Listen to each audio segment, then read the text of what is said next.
Evangelho segundo Marcos, capítulo 10, a partir do versículo 17.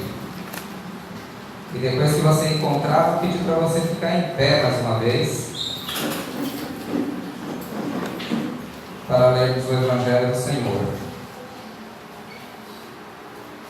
Evangelho segundo Marcos, capítulo 10, versículo 17, diz assim: E pondo-se Jesus a caminho, correu um homem ao seu encontro e, ajoelhando-se, perguntou-lhe: Bom mestre, que farei para herdar a vida eterna? Respondeu-lhe Jesus: Por que me chamas bom? Ninguém é bom senão um, que é Deus. Sabeis os mandamentos: não matarás, não adulterarás, não furtarás, não dirás falso testemunho, não defraudarás, honra o teu pai e a tua mãe. Então ele respondeu: Mestre, tudo isso eu tenho observado desde a minha juventude. E Jesus, fitando-o, o amou e disse: Só uma coisa te falta. Vai, vende tudo que tens, dá aos pobres e terás um tesouro no céu. Então vem e segue-me. Ele, porém, contrariado com esta palavra, retirou-se triste, porque era dono de muitas propriedades. Então Jesus, olhando ao redor, disse aos seus discípulos: Quão dificilmente entrarão no reino de Deus os que têm riquezas. Os discípulos estranharam estas palavras, mas Jesus insistiu em dizer-lhes: Filhos, quão difícil é para os que confiam nas riquezas entrar no reino de Deus. 25. É mais fácil passar um camelo pelo fundo de uma agulha do que entrar um rico no reino de Deus. Eles ficaram sobremodo maravilhados, dizendo entre si: Então quem pode ser salvo? Jesus, porém, fitando-lhe neles o olhar, disse: Para os homens é impossível, contudo não para Deus, porque para Deus tudo é possível. Então Pedro começou a dizer-lhe: Eis que nós deixamos tudo e te seguimos. Tornou Jesus: Em verdade vos digo, que ninguém há que tenha deixado casa, ou irmãos, ou irmãs, ou pai, ou mãe, ou filhos, ou campos, por amor de mim e por amor do Evangelho, que não receba já no presente o cêntuplo de casas, irmãos, irmãs, mães, filhos e campos, com perseguições, e no mundo por vir a vida eterna. Porém muitos primeiros serão últimos, e os últimos serão os primeiros. Amém. Oremos. Senhor Jesus, Espírito Santo de Deus, por favor, eu te rogo, nós te rogamos que nenhuma das tuas palavras caia por terra aqui nessa noite, Senhor. É um ensinamento muito delicado, como muito daquilo que o Senhor disse na terra aos teus discípulos, Senhor. Por isso nós pedimos que o teu Espírito Santo possa abrir o nosso entendimento, a nossa mente, o nosso coração, para entendermos plenamente aquilo que o Senhor quis transmitir. Pai, por favor, Senhor, tira toda a distração, toda a sonolência, Senhor, nesse instante, para que nós possamos receber com mansidão a palavra que será implantada em nossos corações. É o que nós te pedimos, Senhor, em nome de Jesus. Amém. Os irmãos podem se assentar, graças a Deus. Amém.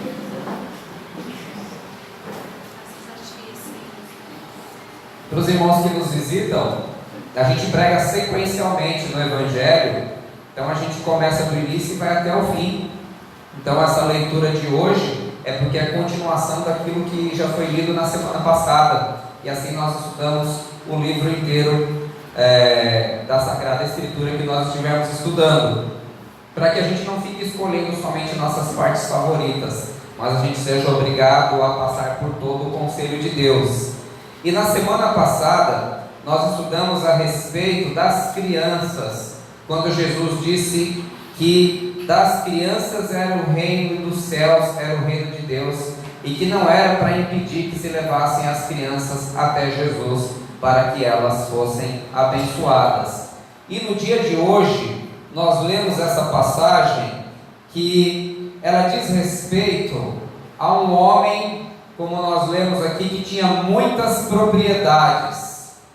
Segundo Mateus, era um jovem rico, Mateus 19:20. Segundo Lucas, era um homem importante. E segundo Marcos, capítulo 10, 22, que nós lemos aqui, ele era dono de muitas propriedades. Então ele era um jovem rico, ele era jovem, ele era rico, ele era importante e era um homem de muitas propriedades.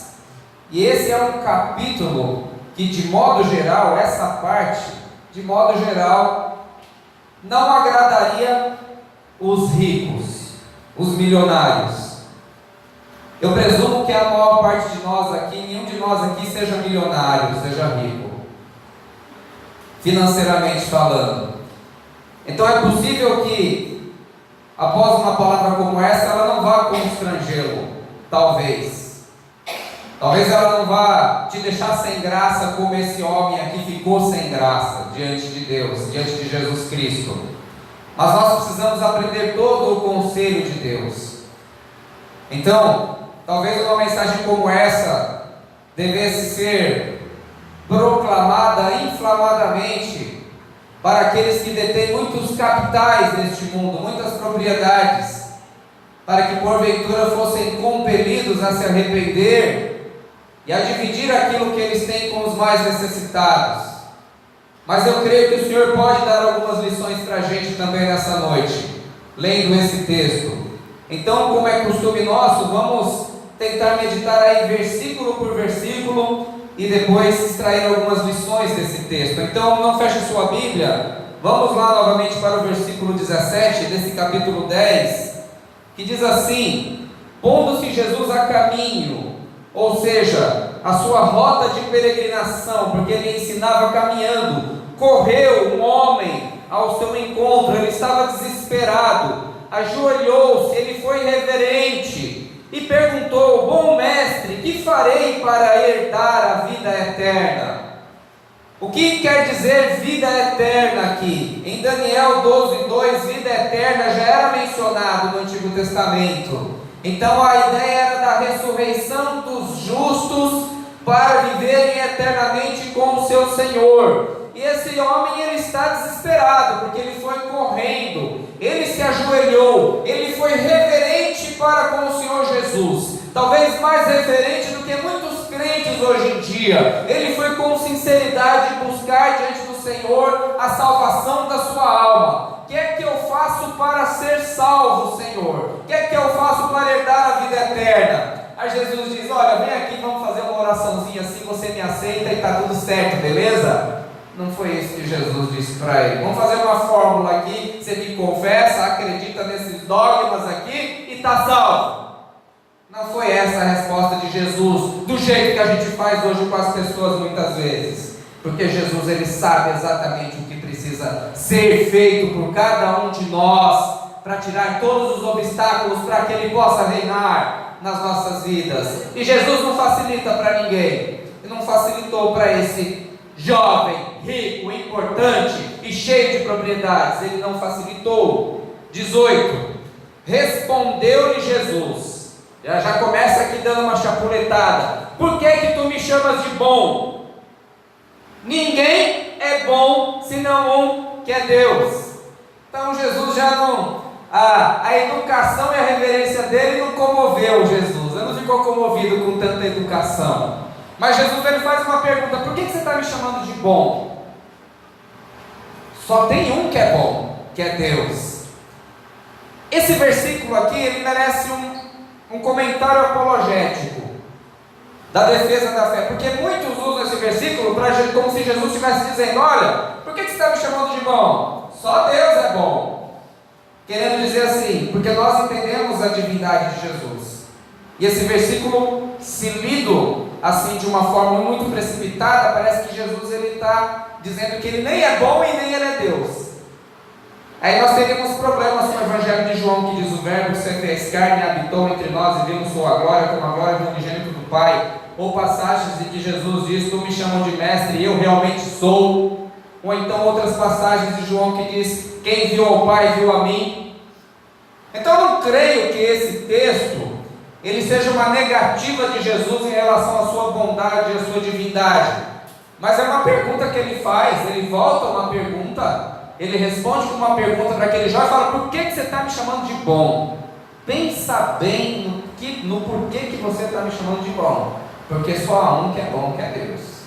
É verdade que a cristologia do Evangelho de Marcos, a doutrina de Cristo aqui, ela não é tão alta como a cristologia de João. Ela é mais subentendida aqui. Mas se nós lermos com atenção os textos dos evangelhos sinóticos, que é Mateus, Marcos e Lucas, nós podemos ver claramente a divindade de Jesus brilhando nesses textos, como nós poderemos ver inclusive nesse texto, à medida que nós estamos avançando nele. Então Jesus ele não dá respostas fáceis. Para uma pergunta, às vezes ele volta a uma pergunta até mais difícil, para que a pessoa reflita naquilo que ela está fazendo e naquilo que ela está dizendo.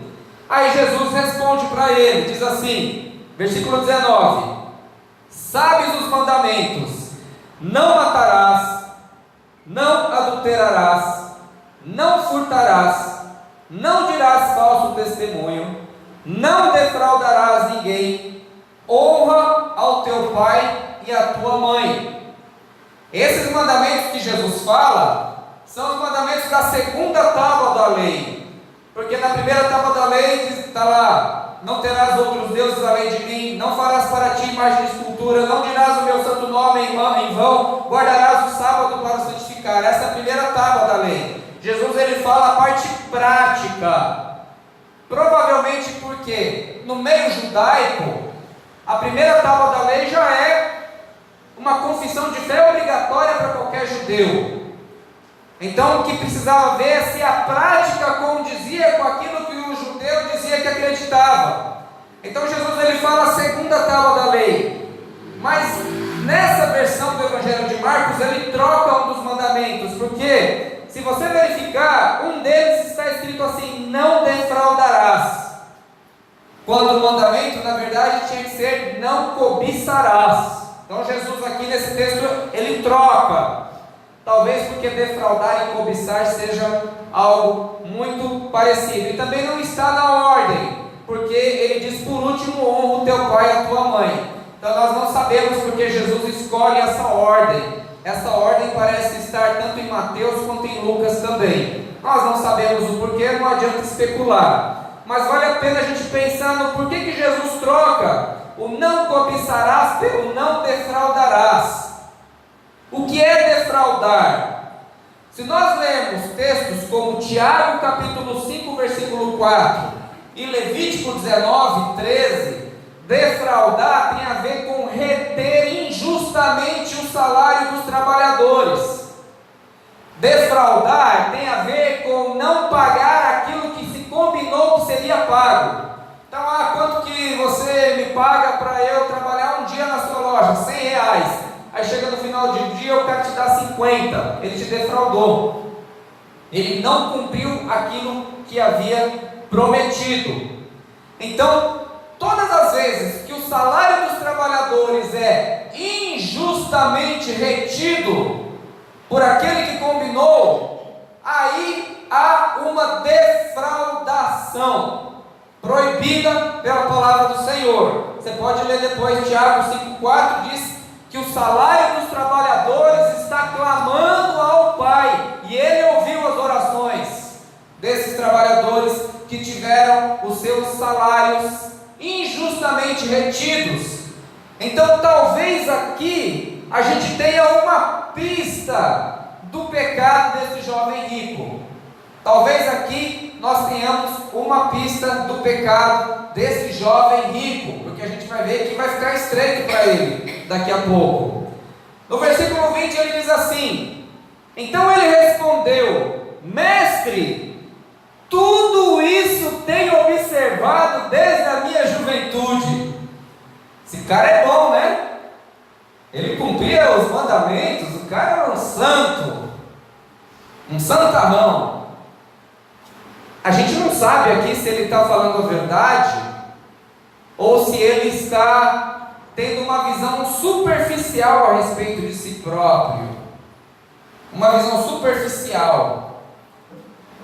Porque gente rica, principalmente aqueles que empregam pessoas, às vezes eles têm uma visão superficial a respeito de si próprios.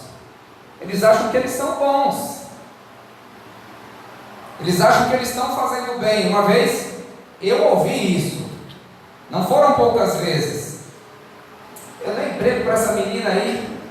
A menina veio lá do Nordeste. Não teria conseguido nada na vida se eu não tivesse dado um emprego para ela. Pagava menos de um salário mínimo. Eu já ouvi isso várias vezes. De pessoas aqui também. Paga um salário de miséria e acha que está fazendo um grande bem para a pessoa. Então, às vezes, a pessoa ela tem uma falsa percepção a respeito de si próprio. Tem uma falsa ideia a respeito de si. Porque o apóstolo Paulo, lá no capítulo 7 de Romanos, ele vai dizer que os mandamentos apontam para a gente que nós não conseguimos cumprir os mandamentos. Na verdade é isso. Eu só descobri que a cobiça era pecado porque veio um mandamento que diz: não cobiçarás. E quando eu percebi, eu tinha um olhar cobiçoso. Aí o mandamento veio e me matou.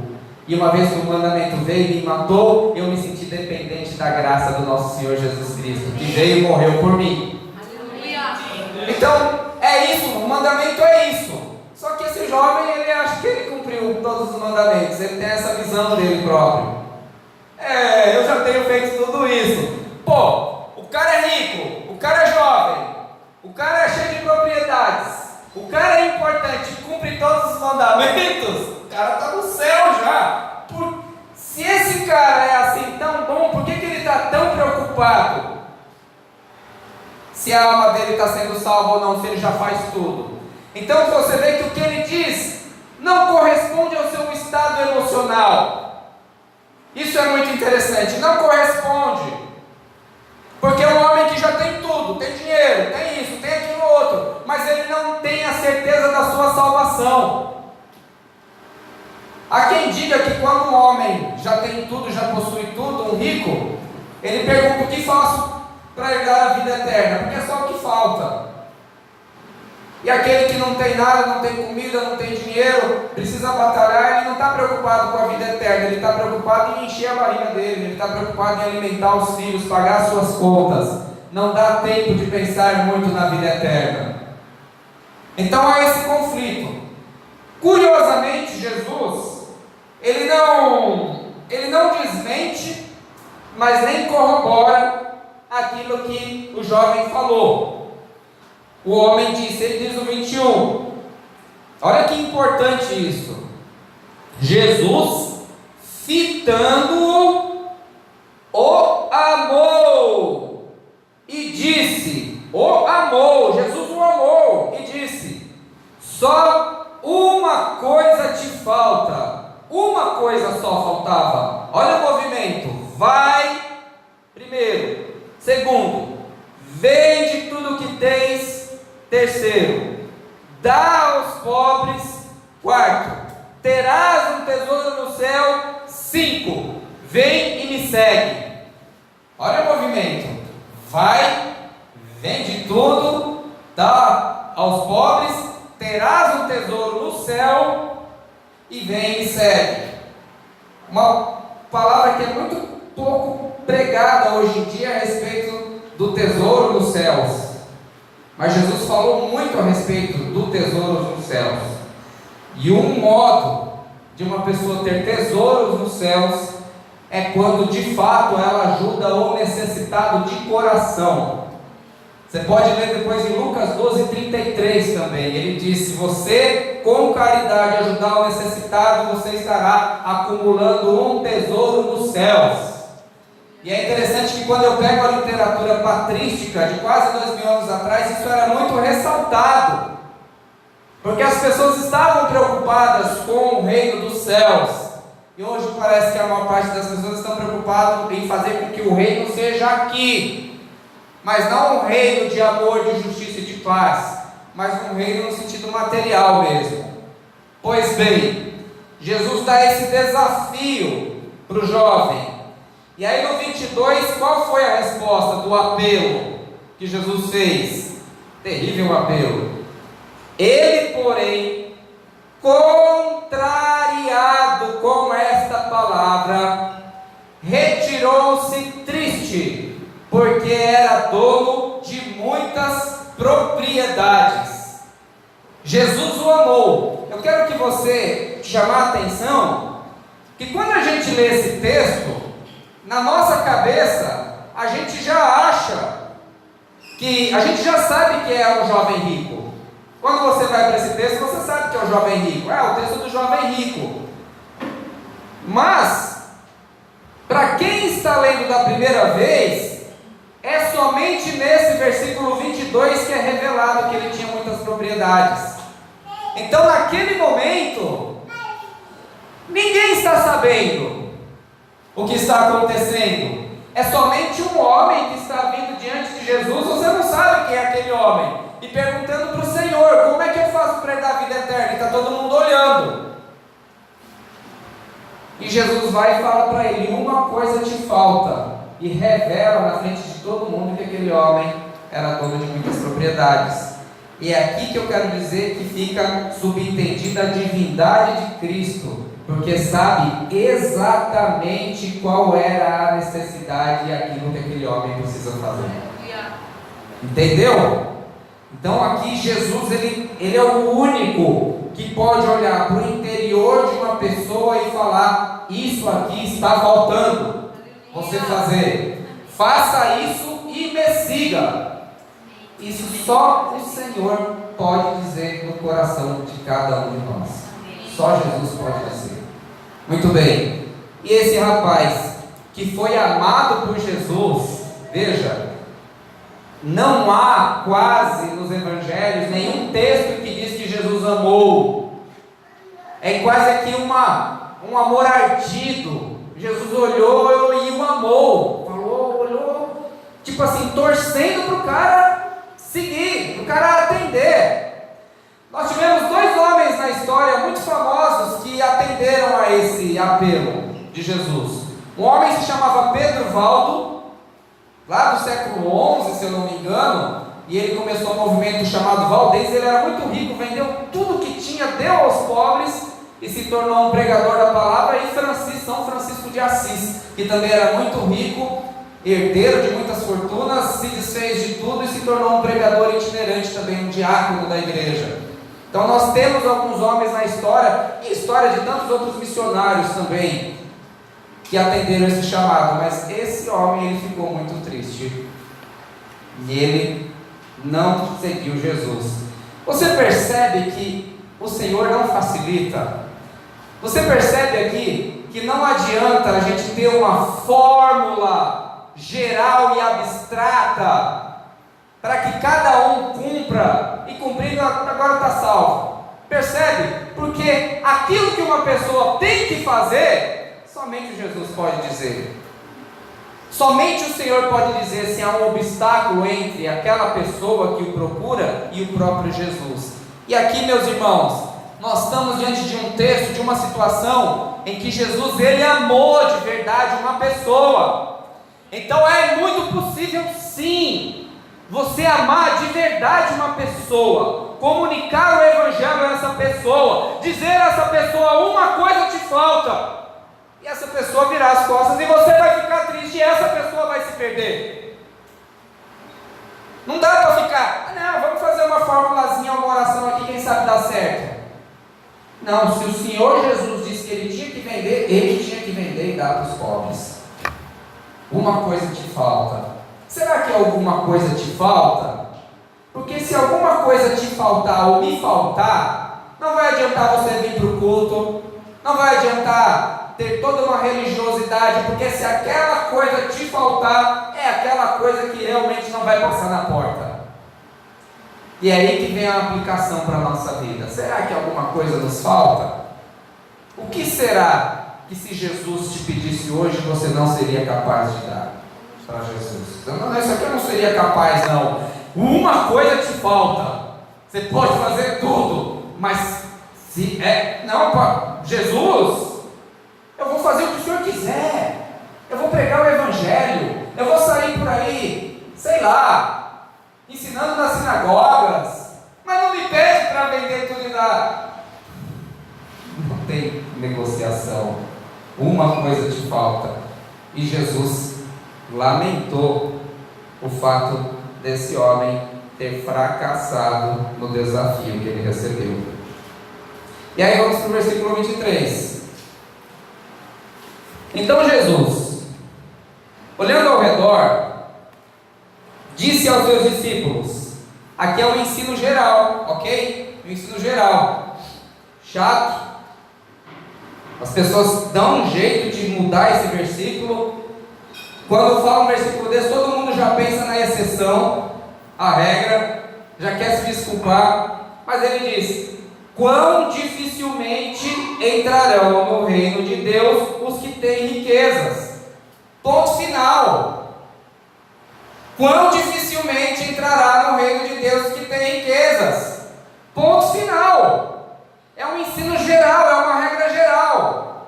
Vai ser muito difícil de um homem rico ser salvo. Ponto final. Mas que radical, que injusto, que preconceituoso. Jesus está dizendo: dificilmente um rico entrará no reino dos céus, os que têm riquezas. E aí no 24 os discípulos se espantam. Diz assim: os discípulos estranharam essas palavras. Por que eles estranharam? Porque para a teologia da época, ser rico era ser abençoado. A riqueza era um sinal que aquele homem tinha sido abençoado. E aqui a gente tem que tomar cuidado, porque às vezes a pessoa prospera um pouco e já começa a achar que é rica já. Não é disso. Estou falando de gente que tem muita grana aqui, muito dinheiro, muitas posses. Não estou falando de você que conseguiu aí fazer um negócio, fechar um negócio, ganhar alguns R$1.000. Não, estou falando de gente muita. Esse texto está se referindo a pessoas que têm muita grana, riquezas. Que no Brasil é fogo, né? O cara de classe média acha que ele é rico, né? Fica com medo. Está falando de mim? O cara mal pagou a prestação do carro, está achando que é com ele. Não é isso. Aqui o texto se refere a quem tem riquezas mesmo. Mas não estou falando para você respirar aliviado também não, viu? Depois vai sobrar para você também. Não se preocupa, vai sobrar para a gente. Bom, então os discípulos estranharam, porque na cabeça deles, um homem rico era um homem abençoadíssimo. Mas Jesus ele ressalta, mas Jesus insistiu, Jesus está corrigindo eles aqui, em dizer-lhes: filhos, quão difícil é para os que confiam nas riquezas entrar no reino de Deus. Muito difícil. E ele ressalta no 25, de uma forma assim, geográfica, né? Plástica, não sei como dizer isso. É mais fácil passar um camelo pelo fundo de uma agulha do que entrar um rico no reino de Deus. É mais fácil passar, imagina uma agulha, pega uma agulha, olha para a agulha e vê se passa um camelo ali. É difícil passar um cabelo, né? Quanto mais um camelo passar pelo fundo do buraco de uma agulha. Tem um monte de gente que tenta interpretar esse texto aqui de uma forma diferente. Não, veja bem, existia um portão chamado buraco de agulha. Então o rico que vinha no seu camelo para passar, ele tinha que se abaixar para passar. Aí isso significa que basta o rico ser humilde, que ele entrará no reino de Deus pelo portão chamado buraco de uma agulha. Os caras...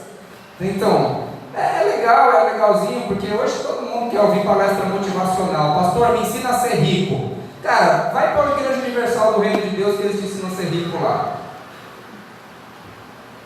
Sem falar mal, não estou julgando. Mas é só você ligar a televisão, eles vão te ensinar a ser rico lá. não um mestre que não tinha onde reclinar a cabeça. Esse não tem o que dizer. Você não vai encontrar uma linha de Jesus ensinando você a ser rico. Eu acho que a mensagem de Jesus traria sono para alguns. Não há nada de motivacional, não há nada de autoajuda na mensagem de Cristo. Nem uma gota, nem um pingo. Mas pastor, você não quer que eu prospere? Não é isso que eu estou dizendo. É que o Evangelho faz com que nós coloquemos os nossos desejos nos lugares certos. E não nas coisas que se dissipam rapidamente e se vão. Onde o ladrão rouba, onde a traça e a ferrugem corrói.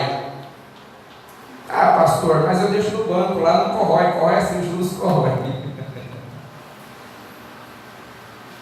Então Jesus, ele diz assim, ensinou, ele ressalta para os discípulos que é muito difícil o rico entrar no reino dos céus. Por quê, pastor?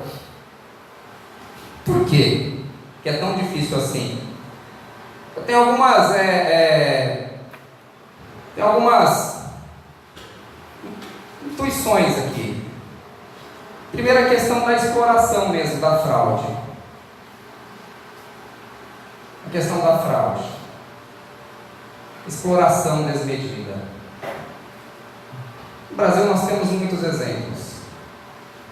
Nós temos membros do Poder Judiciário que recebem um salário aí de 40, 50 mil por mês. Alguém aqui recebe 50 mil por mês? E um auxílio moradia de mais 5 mil. Com 5 mil reais, a gente tira uma pessoa aqui da rua e paga 6 meses ou mais uma casa terapêutica para a pessoa. Homens com muitos bens. Um deputado ganha um salário aí de 33 mil. Se aposenta aí, sei lá, em poucos anos. Se aposenta integralmente. Quando você vai ali atrás do céu, e tem caras morando praticamente dentro de uma caixa de papelão. O que sobra para essa gente resolveria o problema de centenas de famílias aqui em Guaianazes. Eles estão se cagando, eles não estão nem aí, desculpa o termo, perdão, me perdoe, eles não estão nem aí para vocês, eles não estão nem aí para vocês, quando pedem seus votos, eles não estão nem aí, é só olhar o tipo de vida que eles vivem, eles não estão nem aí. Então, intuitivamente, eu fico pensando, um ser humano não precisa de muitas calorias para viver todos os dias. Quanto precisa? Tu que vai abrir um restaurante aí, 2.000 calorias? Eu quero que tu prospere, viu? Prospere em nome de Jesus. 2.000, 3.000 calorias. Você leva uma marmita aí, né? Agora, o que dizer de um ser humano que tem o suficiente para viver com, sei lá, 100.000 calorias por dia e não divide o seu pão? Cara, o profeta Isaías, ele tem um texto lá, você não precisa abrir não, mas ver esse texto na cabeça. Talvez eu tenha problema com esse vídeo aí depois. Ele diz assim, ver se eu acho o texto. Isaías 5:8. Ai dos que ajuntam casa a casa, reúnem campo a campo, até que não haja mais lugar e fiquem como únicos moradores no meio da terra. Deus do céu, aonde que está escrito que um ser humano deve viver como um Deus e o outro deve viver como um lixo? Eles estão aí. Os bancos têm lucros recordes no Brasil. E os bancos são os maiores lobistas para passar essa reforma trabalhista que está aí. E eles que já tinham lucros recordes, e eles fazem você acreditar que foi para o seu bem. Fraude. Não, é por lei, vou flexibilizar. Flexibilizou e continua tudo desempregado ainda. É que eu não estou defendendo visão A, B, C, D ou E, partido, não é essa a intenção. Eu estou tentando aqui, junto com vocês, meus irmãos, entender a palavra de Jesus. Por que ele diz que é tão difícil um rico entrar no reino dos céus? Eu acho que é por causa do egoísmo. Eu acho que é por causa do egoísmo.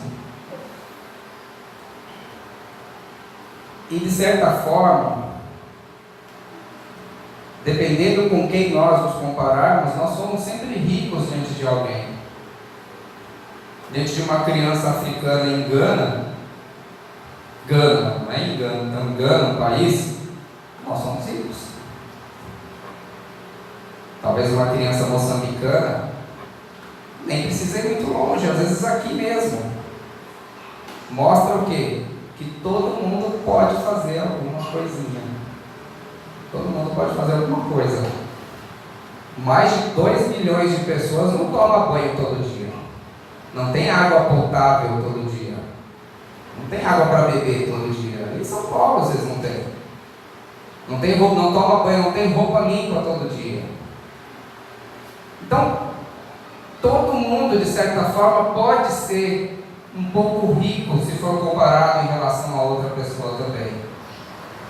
Eu presumo, irmãos, que há uma insensibilidade dessas pessoas, porque quase 100% deles nunca vão pôr os pés numa favela, eles nunca vão pôr os pés dele nas ruas, eles vão com seus carros blindados para os seus escritórios, voltam com seus carros blindados, vão viajar com seus carros blindados, vão para um lazer que a maioria de nós nunca colocou o pé, e eles não descem para a superfície de onde fica mais de 90% da população brasileira. 6 brasileiros retêm a renda, 6 ou 7 retêm a renda de mais da metade da população mais pobre do Brasil. Você consegue imaginar isso? 7 pessoas têm mais dinheiro do que 100 milhões de brasileiros.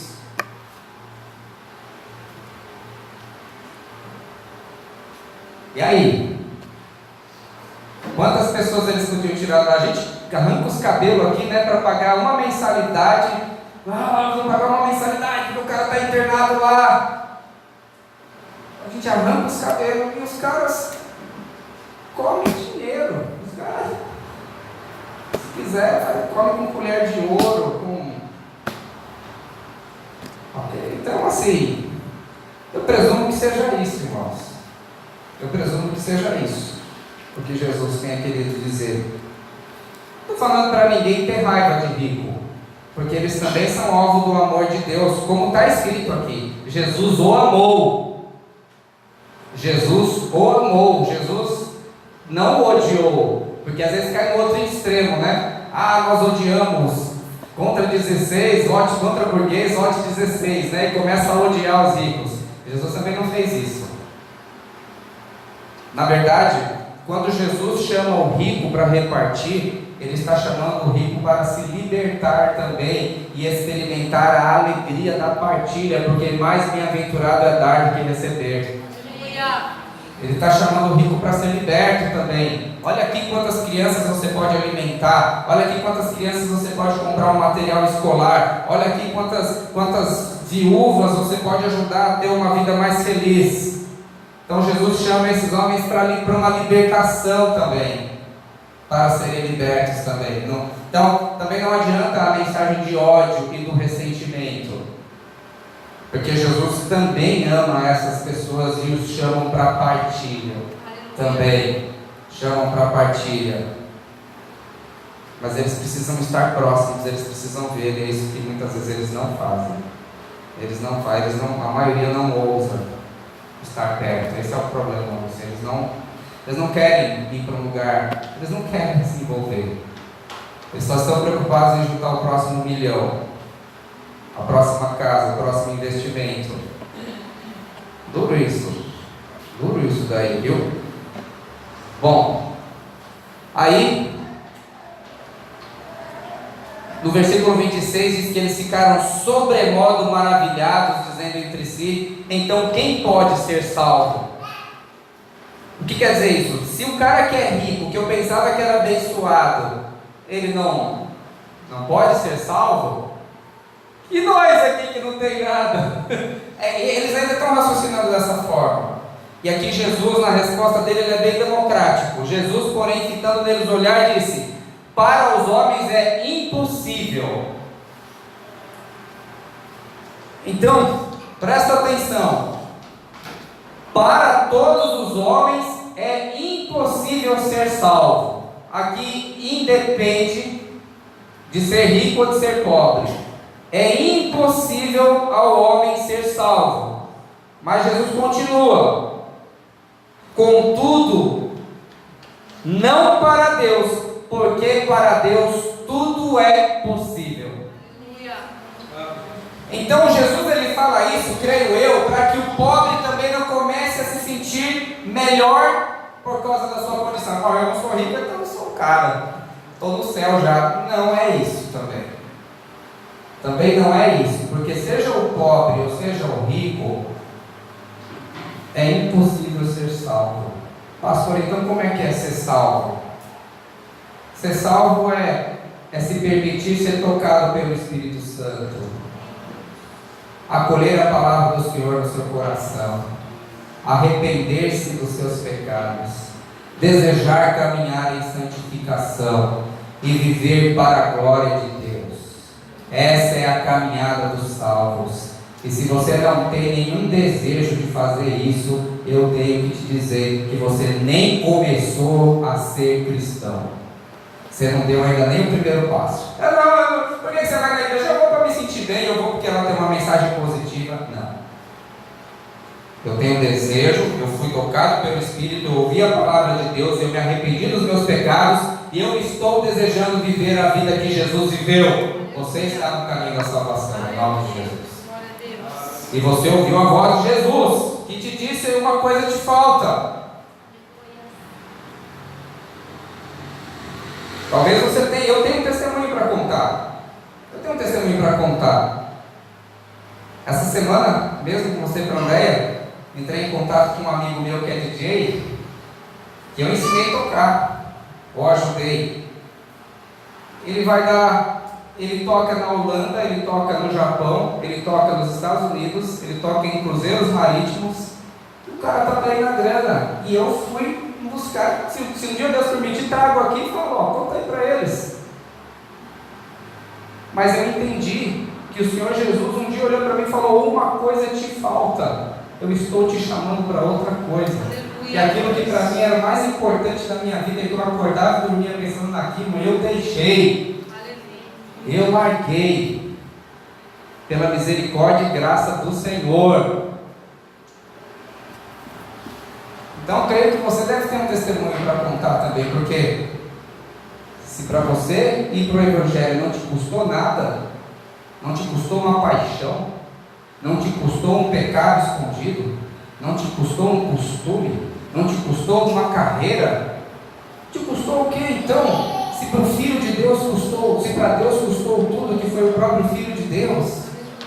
Porque de renúncia em renúncia que nós vivemos a caminhada do Evangelho do nosso Senhor Jesus Cristo. E é por isso que nós estamos aqui, para a glória de Deus. E aí Jesus lembra, Pedro fala isso para Jesus, no versículo 28. Então Pedro começou a dizer-lhe: eis que nós tudo deixamos e te seguimos. Pedrão já jogou na cara do mestre: nós largamos tudo.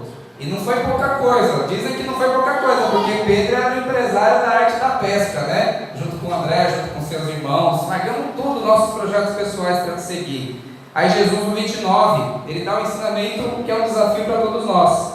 Tornou Jesus: em verdade vos digo, que ninguém há que tenha deixado casa, irmãos, irmãs, mãe, pai, filhos, campos, por amor de mim e por amor do Evangelho, que não receba já no presente 100 vezes o cêntuplo de casas, irmãos, irmãs, mães, filhos, campos, com perseguições, e no mundo por vir a vida Eis aqui a recompensa de quem larga tudo para seguir Jesus. Pô, pastor, então quer dizer que se eu doar uma casa para a igreja, Deus vai me dar 100? Não!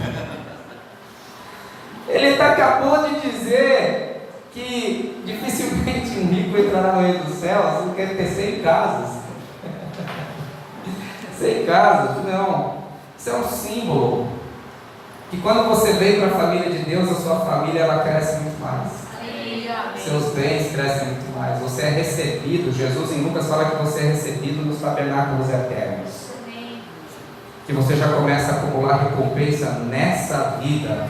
É muito fácil a gente ver isso, por exemplo, na vida de um missionário como o Fabrício, que foi para a África. Você vê os vídeos que ele mostra, milhares de pessoas ao redor dele, cantando alegre. E naquele lugar ele tem muitos pais, tem muitas mães, tem muitos irmãos e irmãs também, porque um dia ele largou tudo na sua terra natal para pregar o Evangelho de Cristo. E é isso que o Senhor tem para aqueles que renunciam a tudo para seguir o seu santo Evangelho, porque a sua família cresce muito mais, os seus bens crescem muito mais, porque a igreja do nosso Senhor Jesus Cristo, ela deve ou deveria espelhar o ano do jubileu, que é o que você vai ver lá em Atos capítulo 2, quando diz que não havia entre eles nenhum necessitado, mas tinham tudo em comum. Isso aconteceu na vida de Pedro, quando no Pentecostes ele pregou e 3.000 almas se converteram. Dentro dessas 3.000 almas havia muitos pais, muitas mães, muitos irmãos e irmãs que se tornaram família de Pedro. É isso.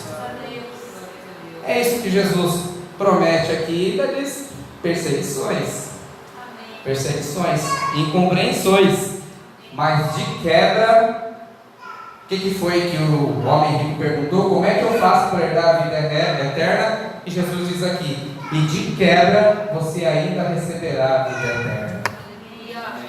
Que você receba a vida eterna nessa noite, em nome de Jesus Cristo. Que você se sinta impulsionado e desafiado a herdar a vida eterna na presença do Senhor, em nome de Jesus, por amor a Ele. Que você não tenha nenhum tesouro, que nós não tenhamos nenhum tesouro maior do que é o tesouro do nosso Senhor Jesus Cristo. E no 31 ele fala a respeito de uma inversão, chamamos isso de uma inversão escatológica. Porém, muitos primeiros serão os últimos e os últimos serão primeiros. O que quer dizer isso? No Evangelho isso acontece muito.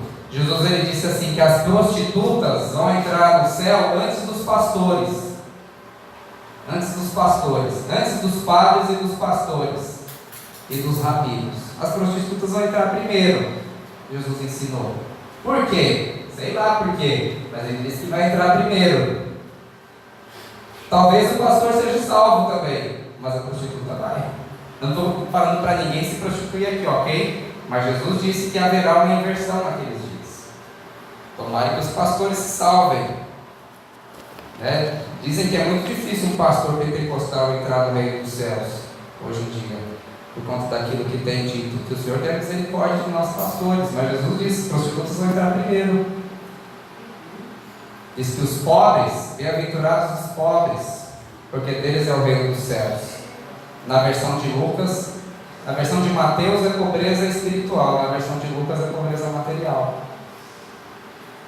Tiago ele chama os pobres de irmãos e diz para eles se alegrarem na sua tribulação e impaciência, mas para os ricos chorarem, porque as suas vestes estão carcomidas e as suas riquezas estão apodrecidas e enferrujadas, e elas se grudarão à pele deles no dia do juízo e dará testemunho contra eles no juízo final. E se grudará neles. Uma inversão, né? Uma inversão. E Jesus diz também que muitos que não eram do povo de Abraão, de Isaac e de Jacó se assentarão à mesa com eles. Muitos gentios precederão os judeus no reino dos céus. Somos nós. Aleluia, glória a Deus. Então, muitas inversões. E assim acaba o texto que nós lemos aqui, versículo por versículo. Aí a gente tem que aplicar ao texto, né? Aplicar para a nossa vida. Então eu não quero com o texto desse, primeiro, que você tem preconceito contra os ricos, e nem que você tenha medo de prosperar na sua vida, né? Porque é bem-aventurado o homem que medita na lei do Senhor dia e noite, pois será próspero em tudo aquilo que fizer. Mas a minha intenção é tentar dar uma real dimensão daquilo que a palavra do Senhor ensina a respeito desse assunto. Em Israel, existia de 50 em 50 anos o ano do jubileu, em que todas as propriedades tinham que voltar para os seus donos originais. Você sabia que a Bíblia proíbe os juros? Vai você pegar um empréstimo no cartão de crédito e não pagar no primeiro ou segundo mês? 400% de juros. E a Bíblia proíbe os juros. Talvez uma atualização monetária fosse legal, mas se fossem juros talvez de 1% ao mês, mas não, 400. Quando você compra uma casa própria, quando você compra um carro, você sabe que quando você financia isso, você paga 2, 3 casas, 2, 3 carros. Então eu só estou procurando dar uma dimensão daquilo que a palavra do Senhor diz, e talvez isso comunique para a gente o porquê da situação hoje está assim desesperadora. Eu conversei com uma pessoa que o filhinho dela, e ela não tem problema, não é culpa dela isso, mas só de escola para o filhinho dela de 4, 5 anos paga R$8.000. Eu fiquei pensando numa criança no projeto Me Ajude. Que chance que uma criança dessa tem de disputar o mercado? O cara já, tipo assim, corrida, né? Daqui até a porta de vidro. O cara já sai com o nariz na porta e o outro sai lá do banheiro e amarrado ainda. Vamos ver quem chega primeiro. As condições são iguais para todo mundo. Não são. Não, ele está lá porque ele não se esforçou. Caramba, como é que ele ia? Não tem como. Já começa ali. Tem culpa a mãe que tem condição de pagar uma escola de 8, 10 mil reais para o filho? Não tem culpa, ela quer o melhor para o filho dela. Mas tem alguma coisa errada, né? Não tem? Vocês não acham que tem alguma coisa errada? Mas o reino de Deus não fala de coisas espirituais. Isso é muito espiritual, irmãos. Isso é muito espiritual. E alguém precisa falar isso para o rico. Porque eles não estão falando isso para o rico. Eles estão dizendo muito pelo contrário. Rico, você é muito legal, seja bem-vindo, vem aqui e dá o dízimo e está tudo certo na sua vida. Não está. As igrejas antigamente elas eram conhecidas por abrir hospitais, escolas, orfanatos. Hoje o cara não abre nenhuma creche. As maiores e mais ricas igrejas não abrem nenhuma creche. E esses caras que cuidam das casas terapêuticas, muitos deles são de igrejas grandes, denominações com milhões de pessoas. Pergunta para eles, não mandam R$1. Por quê? Porque drogado não dá retorno financeiro a curto prazo. Não é, Aragão? Eles não ajudam com R$1. Ministério. Então, a minha intenção realmente é tentar passar uma dimensão daquilo que a palavra do Senhor ensina a respeito disso. Desculpe se eu falei em algo, mas que você mesmo leia, você mesmo tire a sua conclusão, porque o que está em jogo aqui é a salvação da sua própria alma. E nisso você precisa ter diligência, porque a vida é como um sereno. Você abre os olhos e quando você fecha, você já está na eternidade. Ninguém sai de casa achando que vai morrer, mas esse momento chega para todos nós. Então, vamos fazer algumas aplicações aqui. Primeiro, é que Jesus ele disse ao jovem rico, uma coisa te falta. E eu quero convidar você a pensar se falta alguma coisa na sua vida. Se falta alguma coisa na sua vida para que você realmente siga o Senhor Jesus com maior profundidade. Na vida daquele jovem rico, irmãos, Jesus não disse para todos os ricos que ele encontrou que deveriam vender tudo. Zaqueu não foi assim, né? Como Zaqueu, Zaqueu, ele dividiu, ele disse que ia pegar metade do que ele ganhou e dar aos necessitados. E se ele tivesse fraudado alguém como funcionário público, ele iria pagar 4 vezes mais de volta. E Jesus disse: olha, esse daí também é filho de Abraão, a salvação entrou na casa dele. E o apóstolo Paulo, ele diz que nós temos que ensinar todos os ricos a serem generosos. Ele fala na sua epístola a Timóteo: ensina os ricos deste mundo a serem generosos e não colocarem o seu coração na insegurança das riquezas. Então alguém precisa falar isso para eles. Alguém precisa dizer: olha, vocês têm uma função muito especial, que é abençoar a vida de outras pessoas. Isso é os ricos. Mas eu convido que nós façamos essa reflexão. Jesus disse para aquele jovem rico: uma coisa te falta. E eu pergunto para você: uma coisa te falta? Será que alguma coisa te falta? Falta perdão? Uma coisa te... não consigo perdoar. Uma coisa te falta. Vai e perdoa. Eu não consigo ser fiel à minha esposa, ao meu marido. Uma coisa te falta. Seja fiel ao seu marido e à sua esposa. Eu não consigo me consagrar a Deus, minha vida de oração é ruim, eu não tenho um amor pela palavra. Uma coisa te falta: consagração. O que pode estar faltando? Não deixa faltar, não. Peça a ajuda de Deus para que isso não falte mais. Não brinque não com os mandamentos de Deus. Não brinque não. Se o Senhor disse para você, e eu creio que Ele já te falou, que uma coisa te faltava, não se faça de mais sábio do que o Senhor. Não saia triste da presença dEle, mas cumpra cabalmente aquilo que o Senhor Jesus determinou na sua vida nessa noite, em nome de Jesus, para que Ele não precise dizer mais uma coisa te falta, mas que Ele diga: a salvação entrou nessa vida. Possa ser assim nas nossas vidas, em nome de Jesus Cristo, em nome de Jesus, em nome de Jesus Cristo. E será plenamente franqueada a entrada do reino de Deus na minha e na sua vida, em nome de Jesus.